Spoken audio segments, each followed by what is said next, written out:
So this is our fourth live Zoom for a 30-day challenge. We've finished 3 weeks of the challenge so far. It's really fast to me. I don't know, is it fast to you guys? Like today's day 22. Even if you start a little earlier, a little after, it still seems really quick. So we're specifically going to cover stress and sleep today. I think this is always funny because when people talk to me about metabolism, usually the first thing that comes up is weight loss, because it's like they think metabolism that those are equal, like they're one and the same. And we've learned, right, that metabolism affects all areas of your body, not just weight. That's just one of many. But stress and sleep, which are also affected by metabolism and affect metabolism both ways, also affect weight loss, right? So it's all of this is intertwined, right? None of the things that we've talked about stand on their own. There's nothing that, I mean, you probably know this, but I mean, if you make a change in an area of your life, it affects all other areas, right? Like if you sleep better, generally life is better in every way, right? Emotionally, things feel easier. In communication, things feel easier. You have more energy to do things.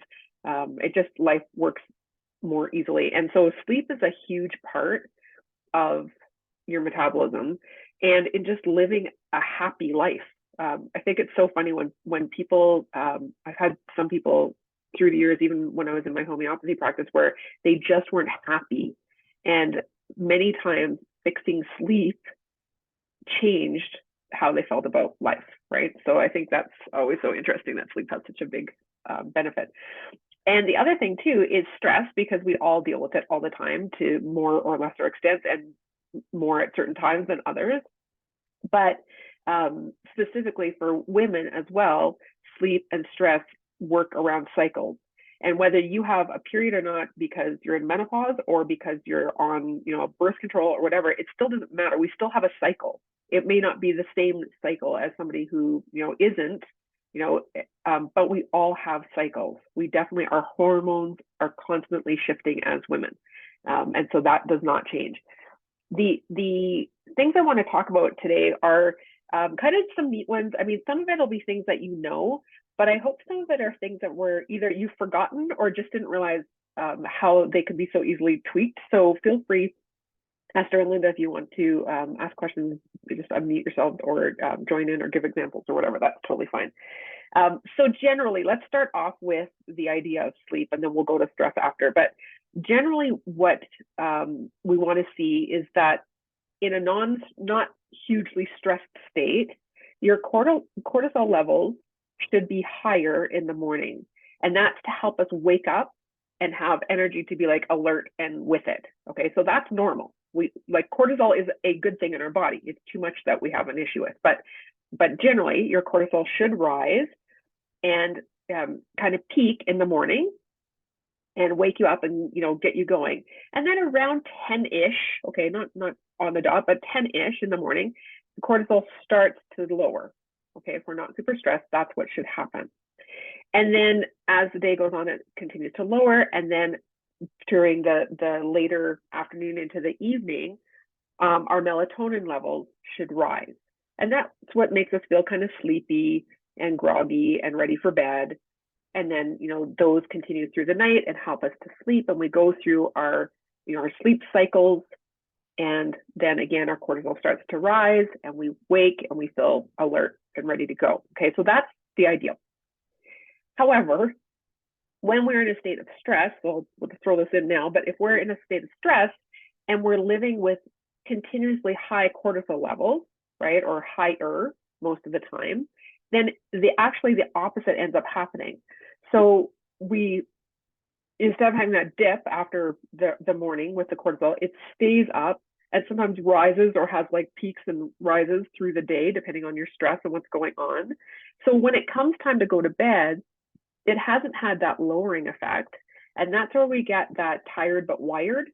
People talk about, like you go to bed and then you can't shut down, or you feel like you get a second wind. That's not a good thing. Like that means that your cortisol is not coming down and your melatonin is not rising. And so when that happens, then again, our melatonin is not on the increase. And so then we have disrupted sleep or just not proper sleep cycles so that we actually get into deeper sleep and so on. And then when we go to get up in the morning, we're exhausted because our cortisol is actually coming down rather than rising. And we wake up feeling totally unrefreshed. Okay.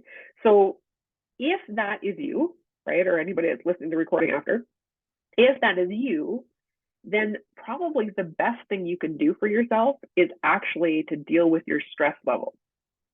Because the reality is, as soon as you are constantly living in stress, I mean, number one, you're increasing your risk of all kinds of diseases.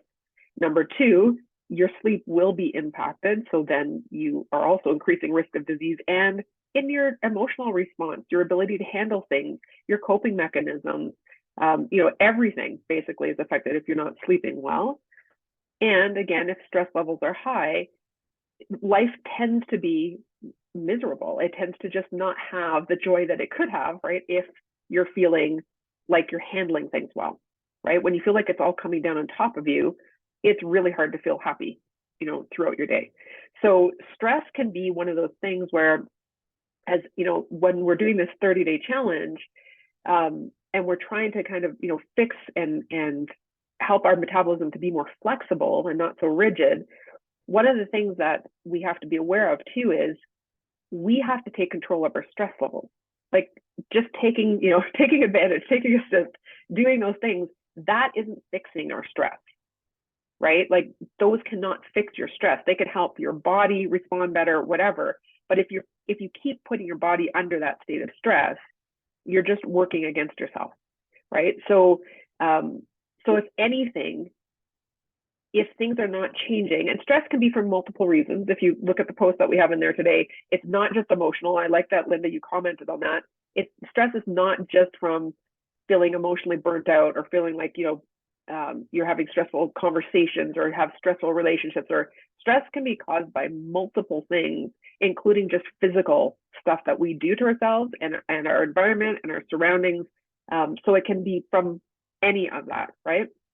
So just becoming more aware of where is the stress coming from, and is it really external or is it internal? So, as you know, like my major thing that I help people with, especially women, are the 3 Ps. It's the people pleasing, the perfectionism, the procrastination. And most of the time, those are internal stressors that we put on ourselves, right? Because of our upbringing, because of things that we've learned, beliefs that we have. And so sometimes when you're looking then at your stress, right? When you think about, well, I'm so stressed, people say that all the time, oh, I'm so stressed, or I'm so busy, which to me is just another way of saying I'm so stressed. But I'm so stressed. If you actually take a moment and write down, what are the actual stresses in your life? Like what's going on? It could be things that are happening right now, right? And they can be bigger things that are more prevalent all the time. So you might want to break those down into like, right now, these are my stresses. And then these are stresses that just seem to be ongoing. But just jotting down for yourself, the kids are a stress. My relationship with my spouse, maybe that's a stress right now.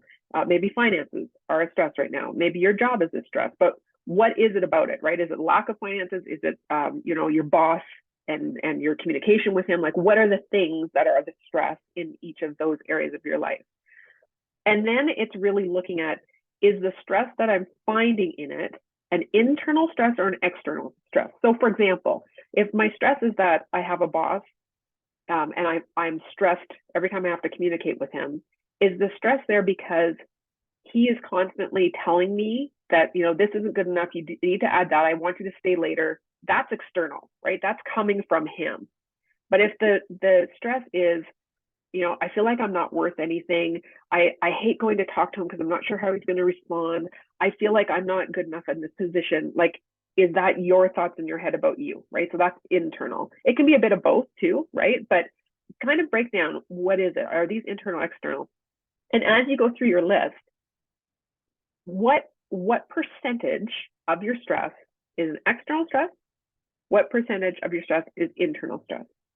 And this is important to know, because if you start looking at those things and you notice that 80% of this is internal stress, then who are we really, really working on, right? It's us. And if, 80% is external stress, then we need to change some circumstances, right? So what are our options, right? Do we need to be looking for a new job? Do we need to be having a serious conversation with somebody? Like, so we need to find out, is it internal, external? Because if we just think it's something else is the problem, and the reality is it's us, right? We're going to continue in that stress no matter what, because we can't change that if it's from us.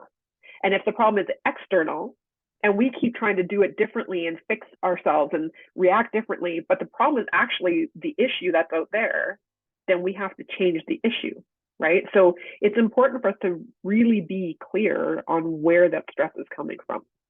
So that's just, a part around the stress. So I'm going to back up because stress and sleep are so entwined, but I'm going to back up and we're going to walk a little bit more through the sleep part of it. So a few things just, again, to talk about in having better sleep, because again, life is just better when you sleep well. Most people know room temperature should be lower in the evening. So our bodies are meant to, cool off. And so it helps us to actually sleep better. You can, put more blankets on if you want or whatever, but the room itself should be at a lower temperature if that's possible. And also, if waking up to go to the bathroom is an issue for you, especially when we're trying to increase water intake, right? All of us are talking about this in the group. The ideal, so that you're not getting up a bunch of times a night to go to the bathroom, is that you're done your 2 liters or whatever it is that you're drinking of water a day by mid-afternoon. So kind of like 3-4 o'clock, you're done, right? So that kind of cramps your window as far as getting in all that liquid. But if you have an issue with waking up in the night and having to go to the bathroom too often, then that, like, you need to make that really a priority, that you get it done earlier in the day and you're not drinking them later. The other thing too is coffee. So a lot of people love their coffee, but it disrupts sleep. And I'm not talking about having coffee before bed. I'm talking about coffee during the day, or teas that have caffeine, or even chocolate if you eat a lot of chocolate, but they disrupt sleep. So if you enjoy your coffee, then there's actually a really good time to have coffee. And having just one a day is ideal. I know you can have a couple, but the ideal time is, remember we talked about cortisol wakes you up, right? It's kind of ramping up and gets you awake and alert in the morning. The start of that fall is around that 10 a.m. point. So if you'd like a coffee, that's a really good time to have a coffee, because it's just as you're starting to see cortisol fall, but not later, so that you're going to, spike yourself back up. It's just kind of easing you into not being quite as groggy as that cortisol is falling. So around 10 a.m. is a really good time. However, it's best to do it after breakfast, right? So if you're like a non-breakfast eater, you can still do it then, but it is better for your system to do it after breakfast. So just a thought, if you're trying to figure out when to fit that coffee in your day, if you're wanting that. The other thing too is to remember that exercising during the day helps with both sleep and stress and, disease and length of life and like all of those things, right? But it's a really good thing to have in your day for both your stress and your sleep. And it doesn't mean you have to do like a huge workout. It just means moving your body for at least 30 minutes, right? So that could be taking a walk, but doing that in the day. You definitely want to make sure that if you are doing some form of exercise, including walking, that it's at least 3 hours before your bedtime, because it will actually increase your energy, because it kicks in the adrenaline and cortisol in order to deal with the recovery from exercise. So you do want to make sure it's done at least 3 hours before bedtime. But ideally, if you can fit it in, earlier in the day, it can be really helpful to help give you that energy too through the afternoon period, because that's when we often start to feel, more groggy. But if we get that exercise in, it can be really helpful. The other thing too, most people know this, that, you don't want to be on devices, phones, so on before bed because of the blue light. But the reality is any artificial light interrupts sleep patterns because our brain becomes more active.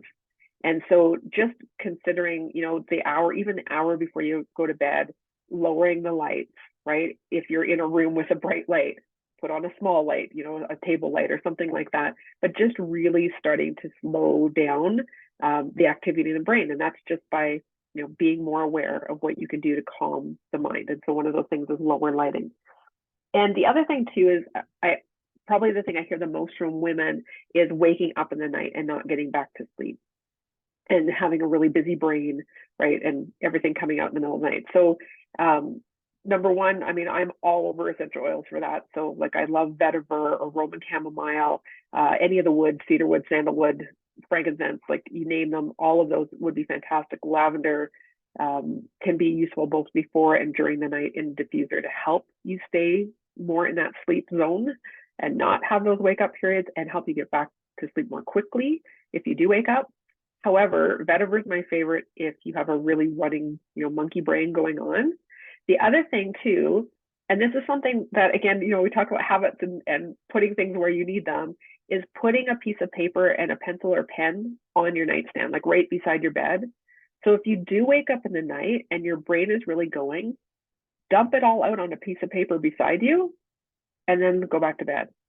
So you're not solving problems, you're literally just writing down what's going on. So if you're, going over and over what you're supposed to do tomorrow, or something that's coming up that's really bugging you, or you're making a list in your head of all the groceries you need to pick up, or the chores you need to get done, or the people you forgot to talk to, or you got to make that call to the bank, or whatever it is, put it all in the paper and let your mind settle down, because it's doing that because it's worried you're going to forget, right? So it's just giving you all this stuff because it didn't get put down, it didn't get written somewhere, it's not in the calendar, whatever.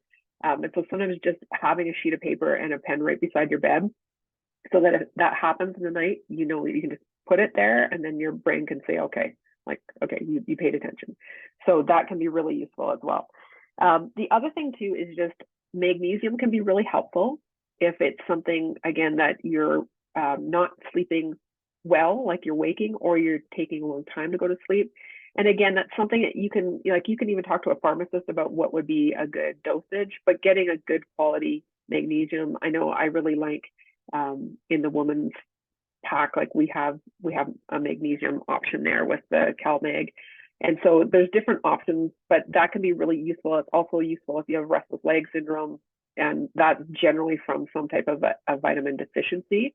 But magnesium can be one of the ones. Iron can also be an issue there as well, but you'd want to make sure that you get tested, because too much iron is also, can cause as many problems as not enough. So those are just things that can be helpful. And then just back to, again, the stress part of it. So if sleep seems to be something, and that stress is part of your life from all the things that we've talked about, then again, looking at expectations can be really, really useful.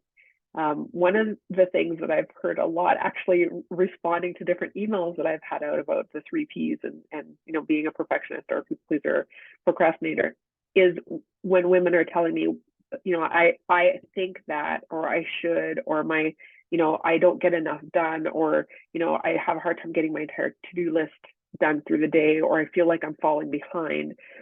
Sometimes it's just taking a good look at our expectations of ourselves as well, in order to relieve some of the stress that we put on ourselves, and also that allows us then to have a good sleep.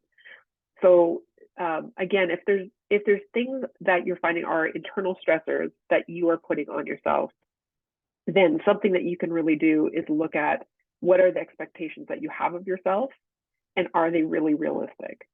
I know I love a good checklist.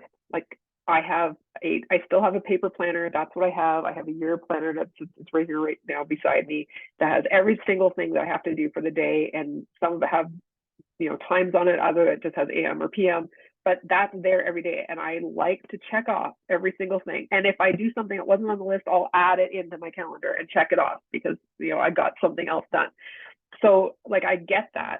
But at the same time, there's also the understanding that you need to be able to say, the world will not fall apart if I don't get my checklist done, right? Like if these things don't get done today and I have to push them, a day or two, or even a week, or if I have to renegotiate whether that's even worth doing, the world is not going to fall apart whether we get our to-do list done or not.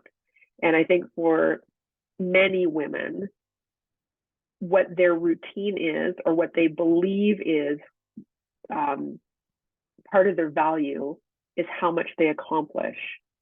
And I think we have to be really careful that we don't judge our worth on what we do or don't do. And so I just caution you that if stress is something that is, just a running part of your life, you may need to look at your expectations of yourself and lower the bar. And I know that's easier said than done, but sometimes it's just literally looking at that list and saying, if I only got 3 of these done today, would I survive? And then actually saying to yourself, okay, then I'm only going to do 3 of these and let myself slide on all the rest. Because learning to actually let yourself slide is something that can really benefit you both, emotionally, psychologically, stress-wise, health-wise, emotionally.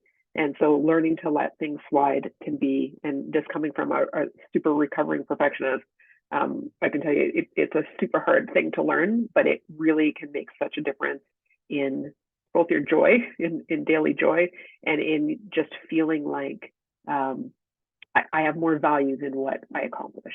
And so, just something to put in there. And then the last thing I want to talk about is one of the most simple things we can do. So we're not going to tap this week. I mean, you can tap around stress as well. Like, it's awesome for that. You can tap, like I said, I use it for sleep often. If I wake up in the night and I'm not going back to bed, I literally just start tapping through. I'm not sleeping. It's making me panic. I'm worried about it.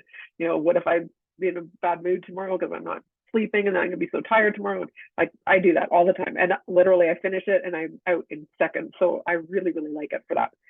However, one of the easiest things, and this I have used, I don't even know now, probably since Mateo was 11, or Mateo was 1. So I would say we're looking at 16 years minimum that I've been using this. So I know it works. It's worked all of that time, is breathing. And that sounds so silly because we breathe all the time, but the breath is the one thing that if you focus on it, you have to be in the present. Like, you can't breathe and really pay attention to how the breath is coming in and out and be thinking of something that's coming or worrying about something that happened. And so it's one of those beautiful things where if you really, if you're dealing with stress, if you're even in the moment, if you're feeling anxious, if you have a bit of nervousness going on, and same thing, if you're not sleeping well or you wake up in the night, if you really take your mind to focus on the feeling of breathing in and the feeling of breathing out, and actually noticing, like, where do you feel it? Is it in your chest? Is it in your belly? Do you feel it as it goes through your nose? Is it as it comes out your mouth? Where are you feeling it? And you really pay attention in that moment to your breath. It changes everything. It slows down your entire system. It lowers your cortisol. It relaxes your body and your mind. And it puts you into that rest and digest, right? Instead of the fight or flight.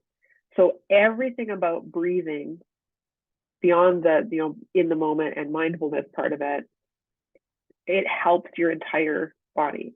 And just intentionally paying attention to your breath can help with your stress levels, can help you sleep better, can help your physical health, because it actually, again, lowers the stress response.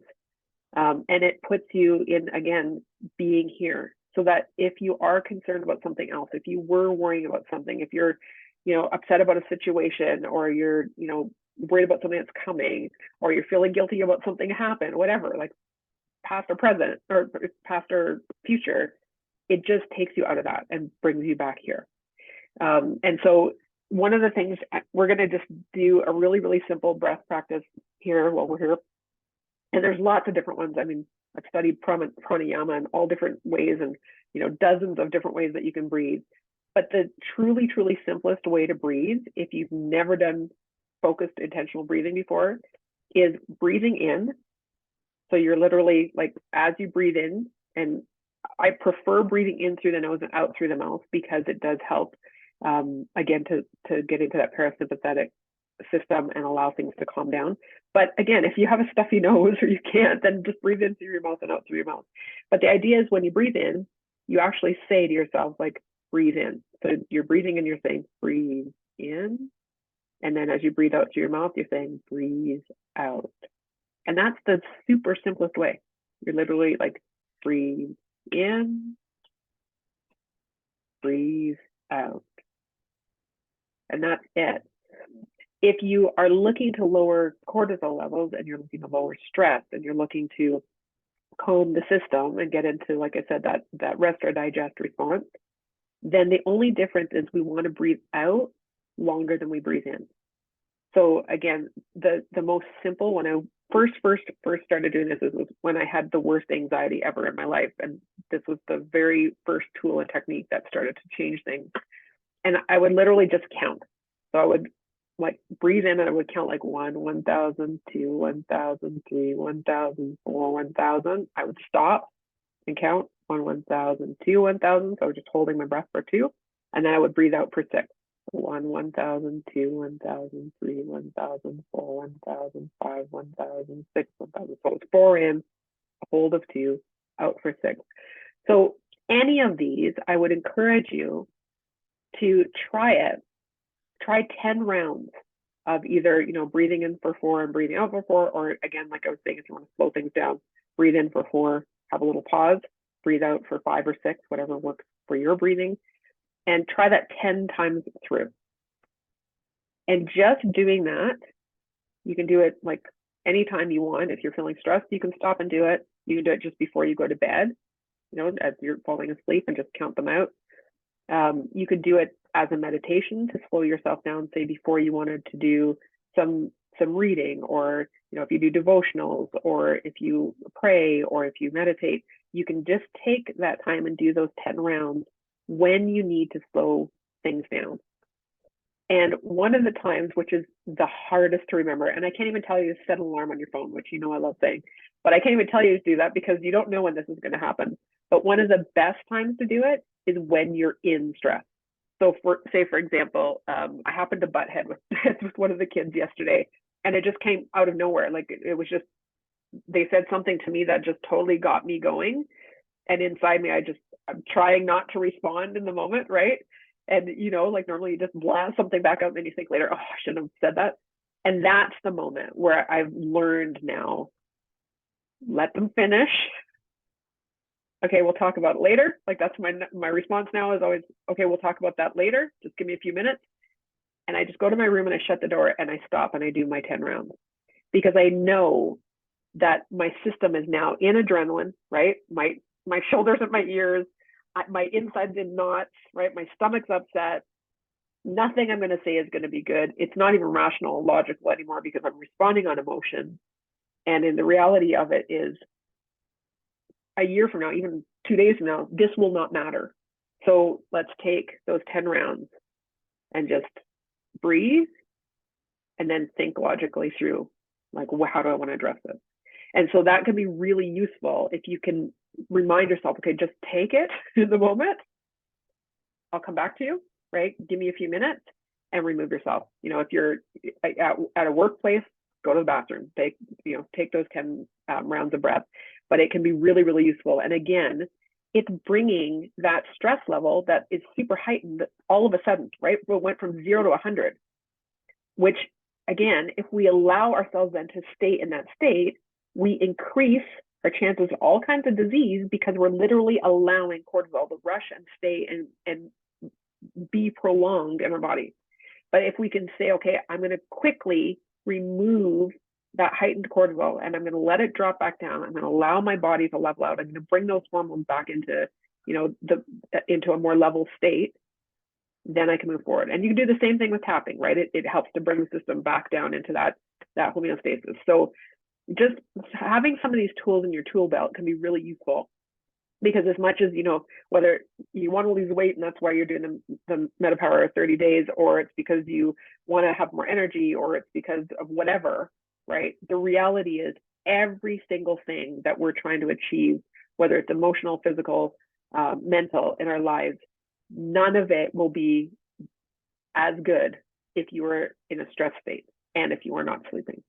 So these are 2 areas that are super important for us to actually take control of and find some tools and techniques that we can work with in order to do that.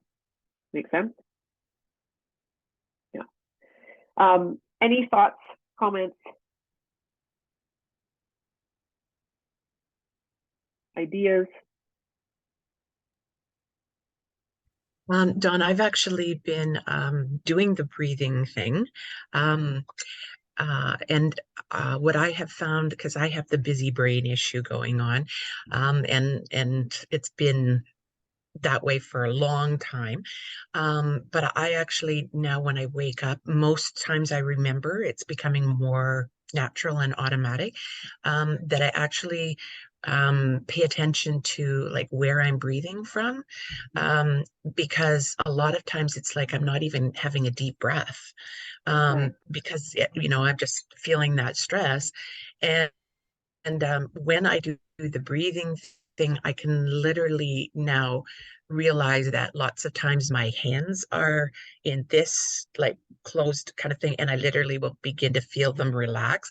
And I can now literally feel the relaxing taking place in my body. And sometimes before I finished, um, I realized, in the morning, oh, I fell back off to sleep and I never even made it, that many times around. So it definitely does help for myself, I know. Yeah. Yeah. Yeah. It's interesting. We don't realize what our normal is when we're just always in it, right? So when you take that minute to breathe, you start realizing like either your hands are clenched, you're tightened through your shoulders, or your stomach is rolling, or you're breathing up way up high in your chest, or right, whatever. But a lot of times we aren't even aware of how we're carrying that stress, and how often, right? Because it's just the normal way that we are in our body. So it is neat when we start paying attention and practicing. That's cool. Anything else before we move on today?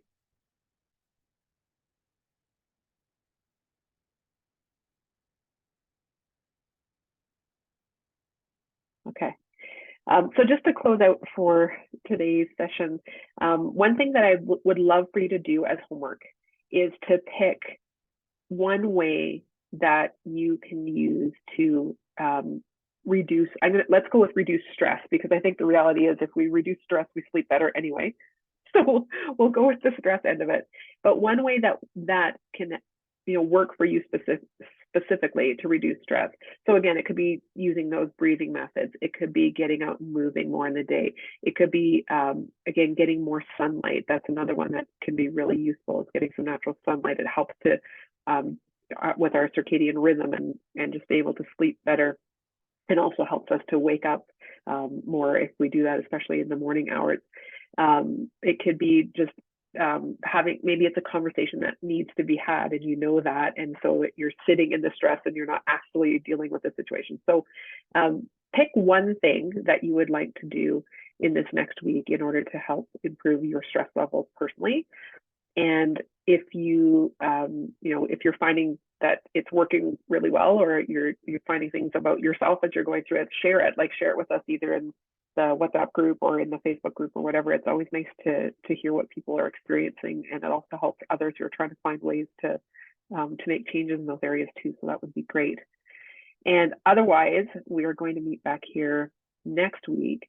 So next week will be our last regular call for the our end of our 30 days. However, it'll be the 29th. So the day after is the 30th, and that evening we're going to do the masterclass specifically on what to do going forward. So make sure that you register for that. I will have a couple other options to register this coming week in the different emails, so I want to remind you. And otherwise, we will be back here next Tuesday for our last call. All right. Good. All right. I will see you. Thank you so much for joining me today. Nice to have Thank you. you.